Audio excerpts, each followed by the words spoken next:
Di balik kepercayaan kuno masyarakat Jawa, tersimpan sebuah rahasia yang sejak dulu hanya dibisikkan dari mulut ke mulut. Tentang manusia yang dipercaya memiliki tulang wangi. Mereka bukan dukun, bukan pula orang sakti seperti dalam cerita wayang. Namun kehadiran mereka sering membawa aura yang sulit dijelaskan. Konon, sejak lahir, hidup mereka selalu diiringi tanda-tanda aneh. Rumahnya kadang tercium aroma melati tanpa sumber. Hewan-hewan tiba-tiba gelisah saat mereka lewat. Bahkan sebagian orang percaya, manusia bertulang wangi bisa membuat makhluk tak kasat mata tertarik mendekat tanpa mereka sadari. Yang lebih menyeramkan, banyak dari mereka justru hidup biasa seperti orang pada umumnya. Sampai suatu malam, sebuah kejadian besar membuka rahasia tentang siapa diri mereka sebenarnya. Ada yang mengatakan mereka pembawa keberuntungan.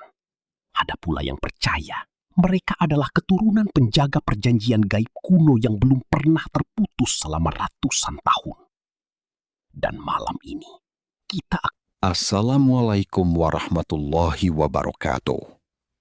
Selamat datang kembali di pembahasan penuh misteri, cerita rakyat, dan rahasia primbon Jawa yang masih dipercaya hingga sekarang.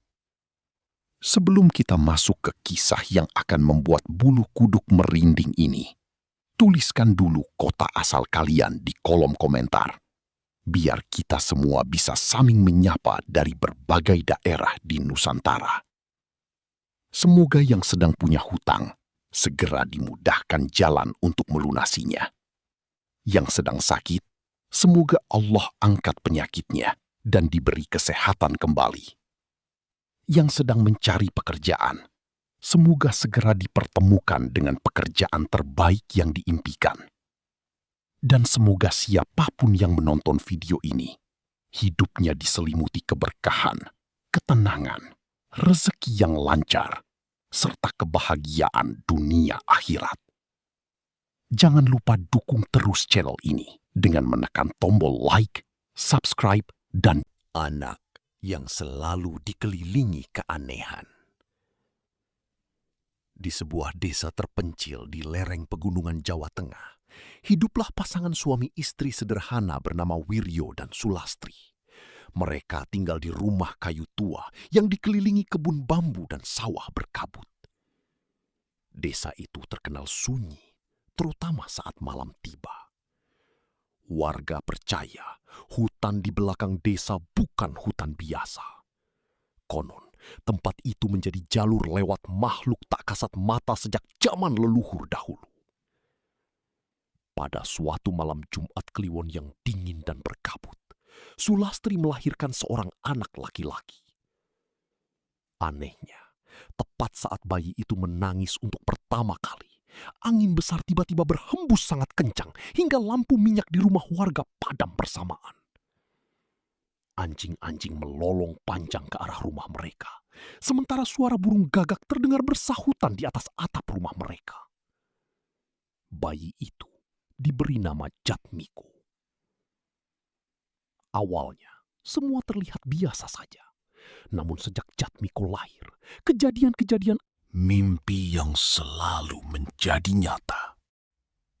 Sejak kejadian malam di makam tua itu, hidup Jatmiko tidak pernah benar-benar tenang. Warga desa mulai menjaga jarak darinya. Anak-anak kecil dilarang bermain terlalu dekat. Sementara orang-orang tua diam-diam mulai membicarakan dirinya setiap kali malam tiba. Namun yang paling berubah adalah Jatmiko sendiri. Semakin bertambah usia, ia mulai mengalami mimpi-mimpi aneh yang terasa sangat nyata. Bukan sekedar bunga tidur biasa, melainkan seperti potongan kejadian yang belum terjadi. Dalam mimpinya, ia sering melihat tempat-tempat gelap, suara gamelan dari kejauhan, dan sosok-sosok tanpa wajah yang berdiri memandanginya dalam diam. Awalnya, Jatmiko mencoba rahasia yang disembunyikan keluarganya. Sejak pertemuannya dengan perempuan berkebaya putih di hutan bambu, hidup Jatmiko berubah semakin mencekam. Hampir setiap malam ia sulit tidur. Begitu memejamkan mata, ia selalu melihat bayangan lorong panjang yang dipenuhi kabut. Suara gamelan tua yang dimainkan perlahan, dan sosok-sosok berpakaian adat Jawa berdiri diam sambil menatap ke arahnya. Yang paling membuatnya ketakutan adalah satu mimpi yang terus berulang. Dalam mimpi itu, Jatmiko melihat dirinya berdiri di tengah sebuah pendopo tua yang gelap. Di depannya, ada puluhan orang berpakaian hitam lengkap dengan ikat kepala batik. Mereka tidak memiliki wajah, hanya bayangan kosong yang memandanginya tanpa suara. Lalu, dari ujung pendopo terdengar satu kalimat lirih. Perjanjian itu belum selesai. Jatmiko selalu terbangun dengan tubuh basah oleh keringat dingin. Hari demi hari, kondisi dirinya semakin aneh. Kadang ia mendengar suara langkah kaki di atap rumah saat tengah malam. Kadang pintu rumah terbuka sendiri menjelang subuh. Bahkan, beberapa warga mengaku melihat bayangan hitam berdiri di dekat rumah keluarga Jatmiko saat malam Jumat. Desa mulai dicekam ketakutan. Sebagian warga meminta keluarga Jatmiko pergi dari desa. Mereka percaya kehadiran anak itu membawa gangguan gaib yang semakin kuat. Namun di balik semua ketakutan itu, Sulas Tulang wangi yang sebenarnya. Setelah mengetahui rahasia besar keluarganya, hidup Jatmiko berubah sepenuhnya. Ia tidak lagi bisa memandang dunia dengan cara yang sama. Setiap malam, suara-suara aneh semakin sering terdengar di sekitar rumahnya. Kadang seperti bisikan banyak orang, kadang seperti suara gamelan tua yang dimainkan sangat pelan dari arah hutan bambu. Dan yang paling mengerikan, aroma melati itu kini muncul hampir setiap malam.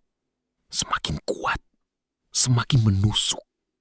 Warga desa mulai ketakutan. Begitulah kisah misterius tentang tulang wangi dalam kepercayaan primbon Jawa yang hingga hari ini masih menjadi perbincangan penuh teka-teki di tengah masyarakat.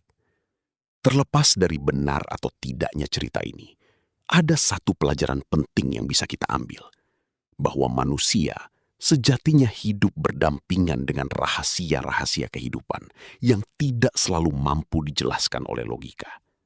Kadang, sesuatu yang terlihat seperti anugerah bisa berubah menjadi ujian besar jika tidak disikapi dengan hati yang bijak. Primbon Jawa sendiri bukan hanya tentang mistis atau dunia gaib, tetapi juga mengandung pesan agar manusia selalu menjaga perilaku, menghormati leluhur, rendah hati, dan tidak sombong terhadap apapun yang dimiliki. Karena pada akhirnya, kekuatan terbesar bukan berasal dari hal-hal gaib, melainkan dari hati yang bersih, doa yang tulus, dan kedekatan manusia kepada Tuhan Yang Maha Esa. Dan jika kalian pernah mengalami kejadian aneh, mimpi misterius, atau memiliki cerita tentang tulang wangi di daerah kalian, coba tuliskan di kolom komentar. Siapa tahu ada penonton lain yang pernah mengalami hal serupa. Jangan lupa bantu dukung channel ini dengan menekan tombol like, subscribe, dan nyalakan lonceng notifikasinya, agar kalian tidak ketinggalan kisah-kisah primbon Jawa, cerita mistis, dan misteri budaya Nusantara lainnya yang akan kita bahas di video berikutnya. Terima kasih sudah menemani.